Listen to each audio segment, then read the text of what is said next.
Hello, hello, Nujistas. How are you? Alexia, what's up? I'm fine. What about you? I'm doing great, and today's episode of English no Cruz.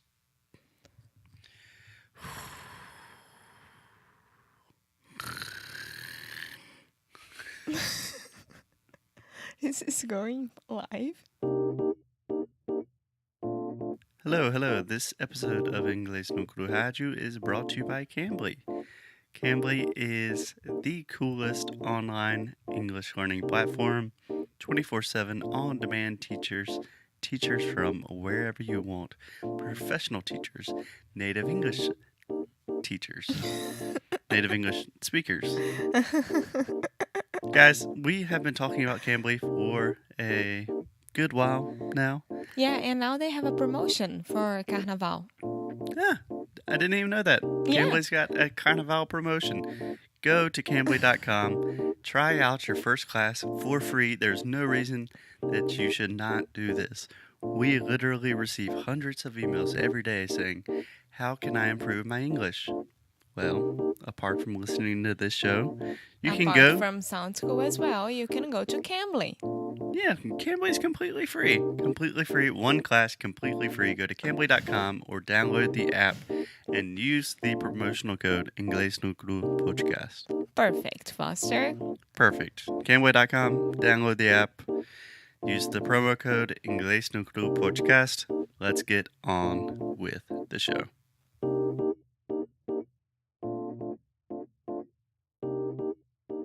Hey, Alexia. Hey, Foster. Happy Friday. TGIF. Thank God it's Friday. Yay! Did- Rainy Friday, cold Friday. I'm not complaining. I'm happy. Did you know that TGIF is also a very famous chain restaurant in the U.S.? Do you guys have that in Brazil? I don't know. It's just like a typical, like, Applebee's, kind of Outback. I don't know. I don't know. In Rio, I think we don't. I don't know about São Paulo and other cities. Yeah, it's not that good. Haven't been there in a long time. Anyway, thank God it's Friday, and thank God this is the last time Alexia has to read part of the. Bless you. Jeez. We're leaving it in. Leaving it in. Bless you, amor. Thank you. When you sneeze, quando você espirra, Uhum. we say bless you. Bless you. Yes. Yes. We Que do- Deus te abençoe. Exactly. It would be very strange if you said health and nothing else. Anyway, guys, we are getting on with the show, finally. So, for the last 2 days, we have been talking about an article from Business Insider. This article is about a company called Treehouse that is experimenting with new business models and working hours. I think it's very interesting. There's a lot of interesting vocabulary.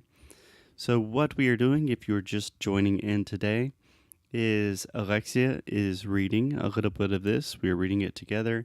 Then we're stopping to talk about vocabulary, pronunciation, and also just some of the concepts presented in the article. So, with that said, take it away, Alexia. Okay, so let's do this.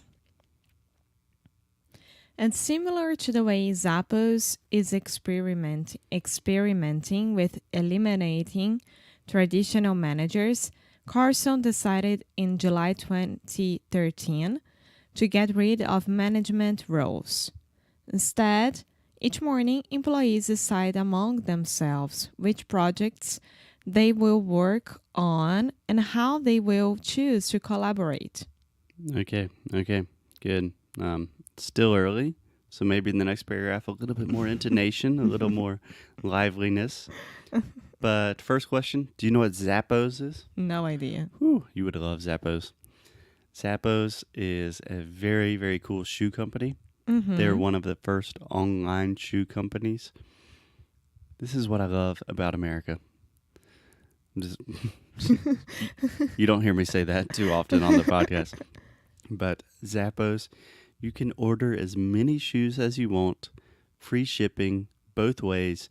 You can try on whatever shoes you want. If you don't like it, just send it back. So without paying anything? I mean, you have to pay for the ones you keep. No, but I can ship it back without paying for it. Yeah, every time I get new shoes, I order like 3 or 4, and then the ones I don't like, I just ship back. How could you only tell me right now? I'm pretty sure I've told you before. You just don't listen to me. I would remember a name like this. Yeah, it would save us a lot of time if you knew about that in the past. So, something that I love is the CEO of Zappos. He wrote a book. I can't remember. I think it's called like Selling Happy or something. But his famous line is, he says, "We are a customer service company that just by chance sells shoes."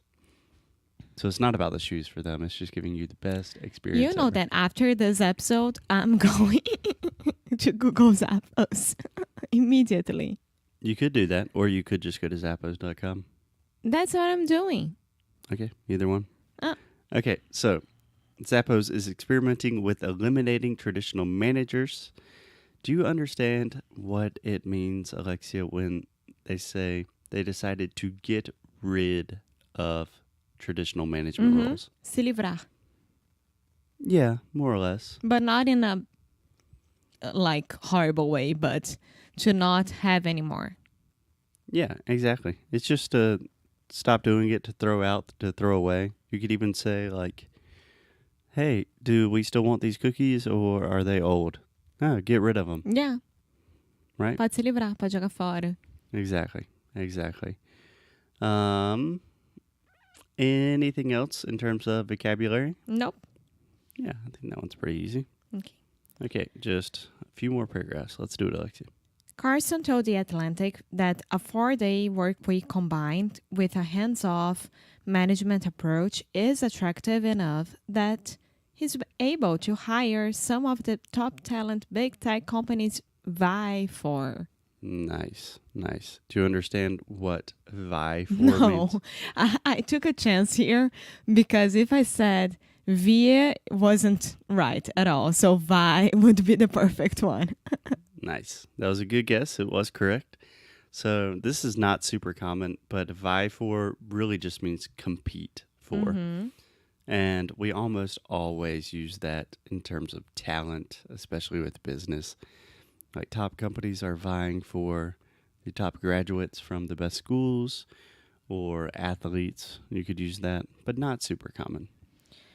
Okay, could I say like my company is vying for, or is only like this? You could say that, but I don't think you would ever say that or ever need to say that. Okay. Yeah. What about the phrase hands-off management? Hands-off management approach. Do you understand that? I do. It's like, yeah, It's a podcast. let it be, right? Alexia's just waving her hands. What do you mean, let it be? Like the management won't touch the client. The client will do everything. Things like that. The management won't bother the client that much. Okay, I think you're on the right path, but I think when they are referring to hands-off management, they are talking about management within the company. So, hands-off management would be the opposite of micromanagement. So, if you have a micromanager, that is your typical boss who's always looking over your shoulder, like, "Hey, what are you doing? Did you send that email? Hey, what are you doing now?" You know, they're really controlling all of your time. A hands-off manager is just like, "Okay, Alexia, this is your project. Go do it. I don't care how you do it. Just finish it by Thursday." Okay. Yeah. Kind of like me. Yeah. Yeah. Okay. I think we're good for that paragraph. You want to continue? Yeah. While it's impossible to measure the relative effect of the 32-hour week on Treehouse's performance since it adopted it from the outset, the company is growing at a healthy pace. Great. So, a healthy pace. Do you understand that? Num caminho saudável, a passos saudáveis, digamos assim. Yeah, I would say ritmo saudável. Yeah, pace is a good word to know because I say this a lot with language. Like you want to think about the pacing and the pace of the language. That's just the speed, the rhythm. But also when you were talking about runners or swimmers, The pace, yeah. we talk about pace. Yeah. What about from the outset? I was about to ask you that. Do you have a guess? So we have the phrase Treehouse's performance since it adopted this new 4-hour work day from the outset. Do nada? Kind of. From the very beginning. Ah, okay. Yeah, from the outset means from the beginning. Okay. Okay. One thing I would like to mention in the word performance, you pronounce this correctly, but a lot of our students want to say performance. Performance. Yeah, so we do not pronounce that final E. It's just performance. Performance. Perfect.